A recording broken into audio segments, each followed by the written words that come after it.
There's something deeply human about the way we reach for our medicine in the morning. The way we line up the little pills next to a cup of tea or water. It becomes a ritual, a part of life. For many older adults, it feels like control, like a way of managing what time has changed. And yet, not all routines are safe just because they are familiar. There are habits that sneak into our lives so quietly, we never stop to question them. We take the same pills in the same way at the same time for years. And we trust that they are helping. But sometimes they're not. Sometimes the pill we take with breakfast should have been taken an hour earlier. Sometimes we swallow it on an empty stomach, not realizing the damage it quietly causes. Sometimes we forget that our body at 70 doesn't absorb or process medicine the way it did at 50. And even more often, we forget to ask if the pills we've been taking for years still belong in our life today. There's a quiet danger in comfort, a hidden risk in repetition. Because the very thing we believe is keeping us safe can slowly become the thing that wears us down. The dry mouth, the occasional dizziness, that strange fog that settles in your head by mid-morning, the sense that your balance isn't quite what it used to be. We chalk it up to age. But what if it's not? What if the body is whispering and the medicine cabinet is the first place we should listen? This isn't a story about blaming pills. It's about understanding them. Because when you're older, medicine doesn't work in a vacuum. It interacts with your meals, with your organs, with your other pills, and even with your habits. And what you don't know can quietly take more than it gives. There's no shame in needing medication. There's only risk in taking it blindly. So before we talk about what kinds of mistakes to avoid, let's start with one gentle reminder. You deserve to understand what's going into your body. You deserve to ask questions, even if no one ever told you it was okay to. Because knowledge doesn't just protect your health, it protects your peace.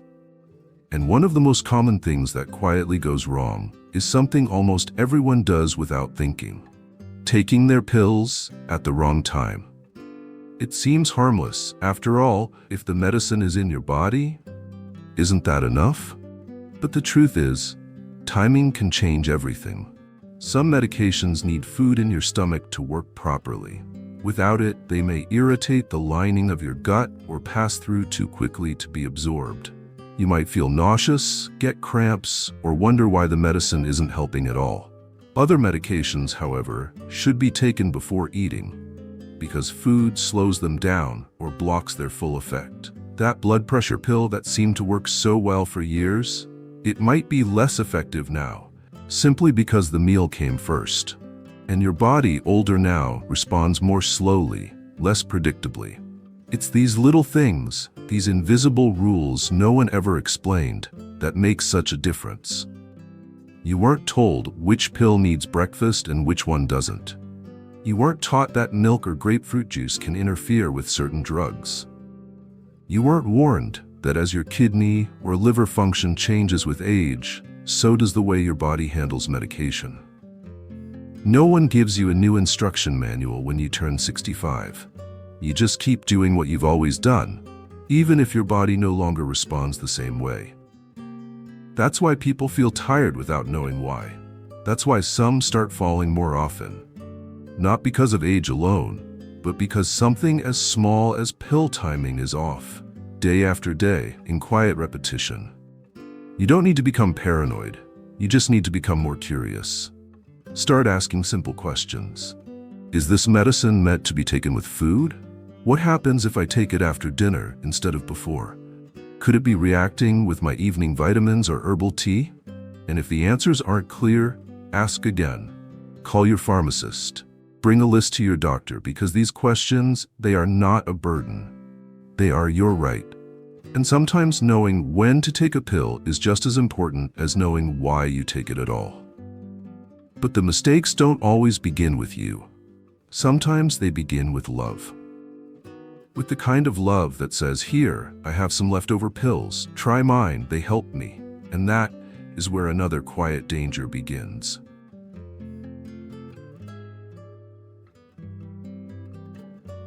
It often starts with kindness. A spouse notices your pain and says, "I have something that worked for me. Just take one." Or a friend tells you, "I used the same pill last year. Let me give you a few." It comes from a good place, a loving place. But love, when it comes with a lack of knowledge, can turn medicine into a risk. Because even when two people have the same symptoms, they rarely have the same body. What worked for one might not work for another.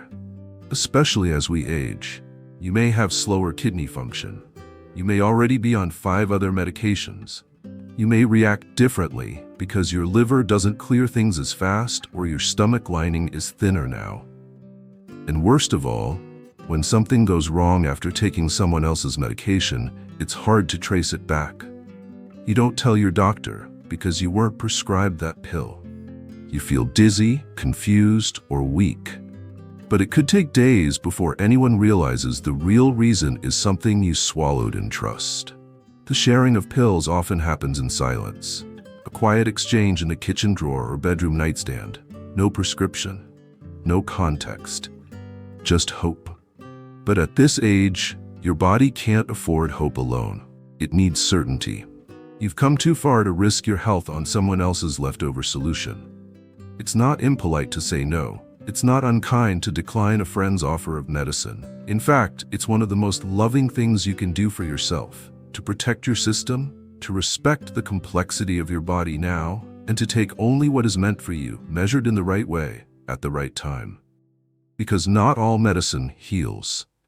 Some, when used in the wrong hands, only delay the healing that's meant to begin.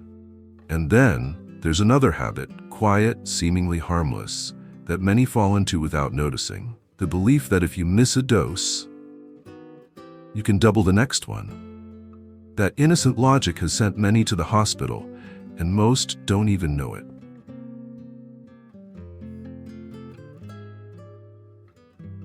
It happens on an ordinary morning. You glance at your pill box and realize you forgot yesterday's dose. You frown for a moment, then shrug. "It's okay," you whisper to yourself. "I'll just take 2 today." And just like that, you've stepped into one of the most common, yet most dangerous habits in medication use. Doubling up to make up. It makes sense in theory. You missed something. Now you're catching up, just like you would with a skipped meal or a late phone call. But your body doesn't work like a calendar. It doesn't understand catching up. It only knows what enters your bloodstream right now. When you double a dose, you double the impact. The side effects, the stress on your heart, the pressure on your kidneys, the confusion in your brain chemistry. For some medications, especially heart, blood pressure, or diabetes drugs, this simple act of making up can lead to dizziness, fainting, dangerously low blood sugar, or worse, a fall, a hospitalization, a sudden emergency that no one saw coming. And here's the truth that most people never hear. Missing 1 dose is often less harmful than taking 2. Your doctor designs your treatment based on a delicate rhythm. Steady, daily, predictable. And when you disrupt that rhythm with a sudden overdose, even with the best intentions, your body can't always recover fast enough. The irony is cruel. We try to be responsible, to do the right thing after a forgotten dose, but without realizing it, we turn a small mistake into a big risk.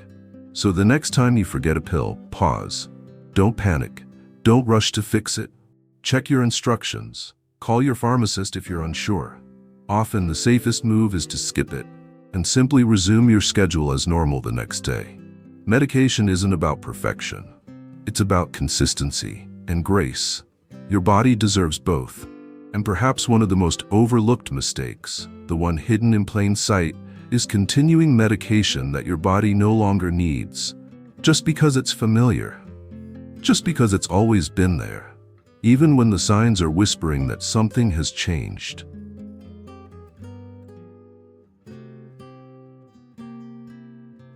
There's a quiet kind of loyalty we develop with our medications. They've been with us for years, prescribed after a scare, continued through routine, refilled automatically, and over time, they become more than just pills. They become part of our identity. This one's for my heart. This one helps me sleep.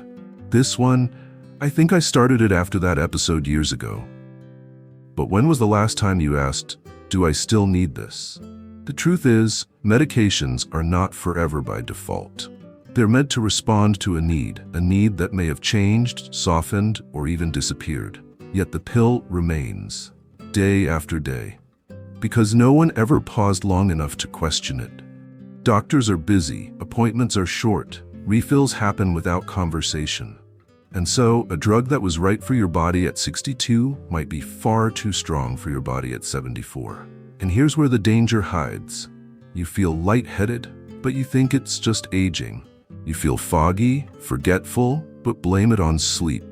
You bruise easily or lose your balance, but chalk it up to getting old, when in fact it might be the body quietly rejecting something it no longer needs. There are medications that become more toxic with age, drugs that slow your reaction time, that affect your kidneys or liver differently now. And unless someone stops to review your entire list, they just keep stacking up. It's like wearing a winter coat in summer because it once kept you warm. But now it's making you sweat, weigh you down, and you no longer remember how to take it off. That's why a full medication review is not a formality. It's a necessity. Once a year, sit down with your doctor or pharmacist. Bring everything: prescriptions, over-the-counter pills, supplements. Ask, what can be reduced? What can be replaced with something gentler? Is there anything I'm taking that no longer reflects who I am today? Because your body has changed, your life has changed, and your medication should evolve with you. You are not meant to carry every burden you once needed to survive. Sometimes healing means letting go, even of the things that once helped you.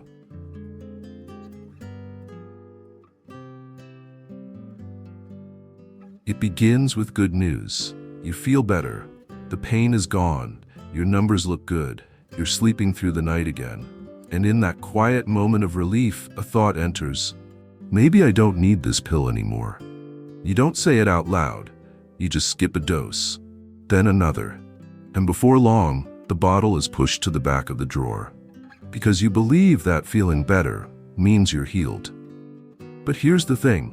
Sometimes you feel better because the medicine is working. Not because the problem is gone.